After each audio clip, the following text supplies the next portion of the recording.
Assalamualaikum warahmatullahi wabarakatuh. Tahukah Anda dengan daerah Bukhara? Bukhara terletak di Samarkand. Sejak dahulu daerah Samarkand dikenal sebagai daerah Islam yang melahirkan ulama-ulama besar seperti Imam Bukhari yang masyhur sebagai pewaris hadis yang sahih. Di Samarkand ini ada seorang ulama besar bernama Syekh Jamaluddin Jamadil Kubro, seorang ahlu sunnah bermazhab Syafi'i. Beliau mempunyai seorang putra bernama Ibrahim, dan karena berasal dari Samarkand maka Ibrahim kemudian mendapatkan tambahan nama Samarkandi. Orang Jawa sukar menyebutkan Samarkandi, maka mereka hanya menyebutnya sebagai Syekh Ibrahim Asmarakandi. Syekh Ibrahim Asmarakandi ini diperintah oleh ayahnya, yaitu Syekh Jamaluddin Jamadil Kubro, untuk berdakwah ke negara-negara Asia. Perintah inilah yang dilaksanakan dan kemudian beliau diambil menantu oleh Raja Cempa, dijodohkan dengan putri Raja Cempa yang bernama Dewi Chandrawulan.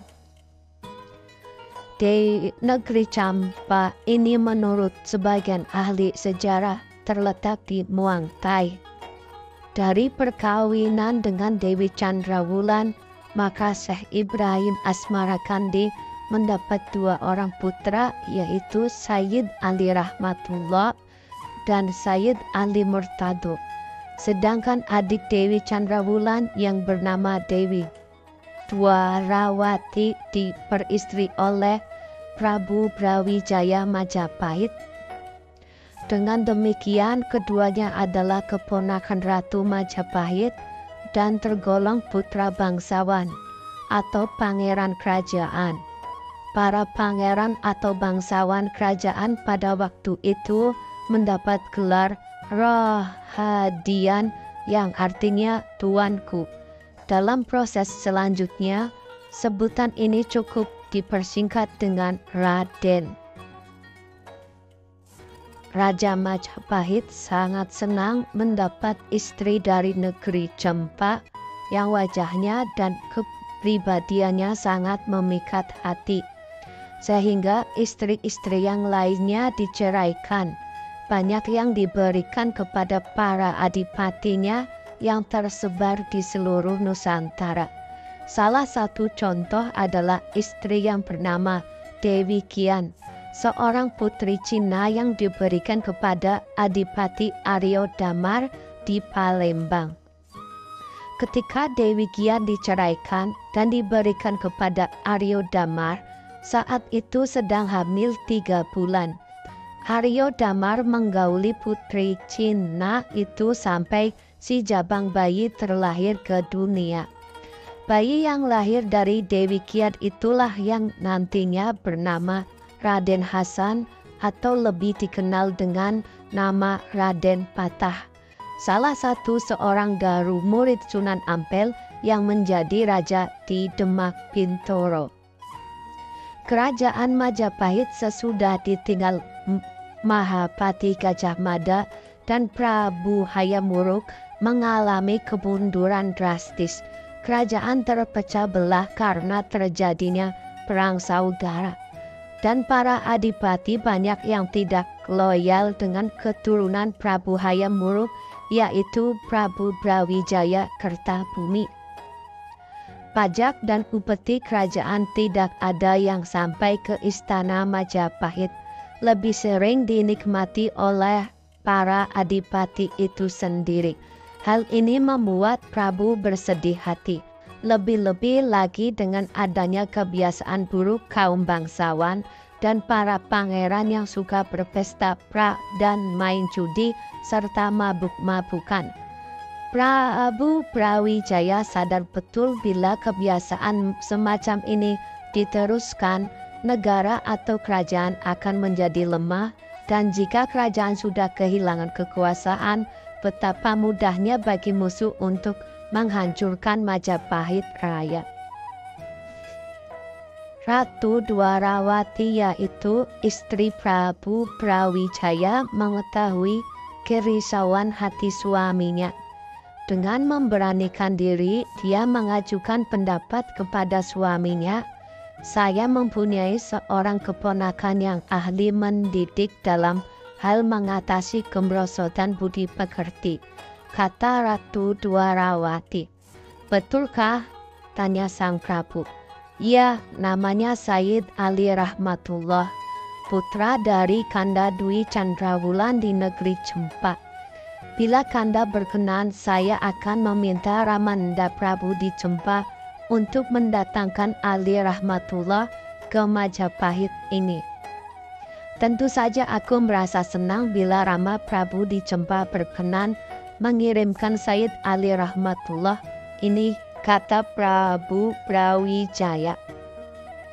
Maka pada suatu ketika diberangkatkanlah utusan dari Majapahit ke negeri Cempa untuk meminta Said Ali Rahmatullah datang ke Majapahit.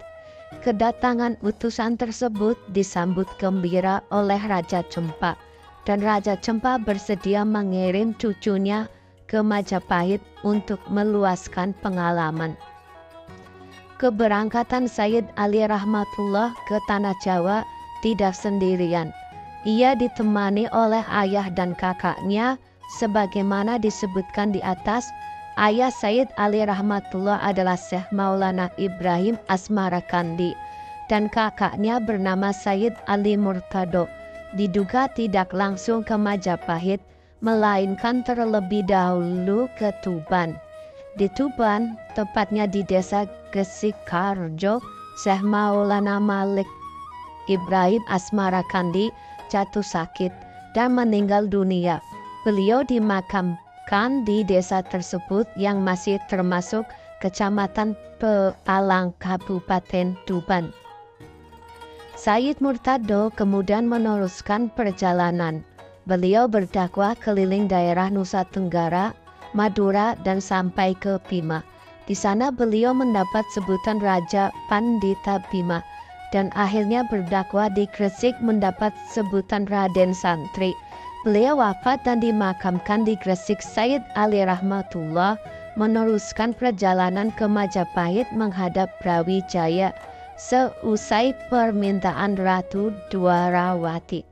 Kapal layar yang ditumpanginya mendarat di pelabuhan Canggu. Kedatangannya disambut dengan sukacita oleh Prabu Brawijaya. Ratu Dwarawati, bibinya sendiri, memeluknya erat-erat seolah-olah sedang memeluk kakak perempuannya yang di negeri Cempa. Karena wajah Said Ali Rahmatullah memang sangat mirip dengan kakak perempuannya. "Nanda Rahmatullah, bersediakah engkau memberikan pelajaran atau mendidik kaum bangsawan dan rakyat Majapahit agar mempunyai budi pekerti mulia?" tanya sang Prabu kepada Said Ali Rahmatullah setelah beristirahat melepas lelah. Dengan sikapnya yang sopan santun, tutur kata yang halus, Said Ali Rahmatullah menjawab dengan senang hati, "Gusti Prabu, saya akan berusaha sekuat-kuatnya untuk mencurahkan kemampuan saya mendidik mereka." "Bagus," sahut sang Prabu. "Bila demikian kau akan kuberi hadiah sebidang tanah berikut bangunannya di Surabaya. Di sanalah kau akan mendidik para bangsawan dan pangeran Majapahit agar berbudi pekerti mulia." "Terima kasih, saya haturkan Gusti Prabu," jawab Said Ali Rahmatullah. Disebutkan dalam literatur bahwa selanjutnya Said Ali Rahmatullah menetap beberapa hari di Istana Majapahit dan dijodohkan dengan salah satu putri Majapahit yang bernama Dewi Candrawati atau Nyai Ageng Manila. Dengan demikian, Said Ali Rahmatullah adalah salah seorang pangeran Majapahit karena dia adalah menantu Raja Majapahit. Semenjak Said Ali Rahmatullah diambil menantu Raja Brawijaya, maka beliau adalah anggota keluarga kerajaan Majapahit atau salah seorang pangeran Para pangeran pada zaman dahulu ditandai dengan nama depan Rahadian atau Raden yang berarti tuanku. Selanjutnya beliau lebih dikenal dengan sebutan Raden Rahmat.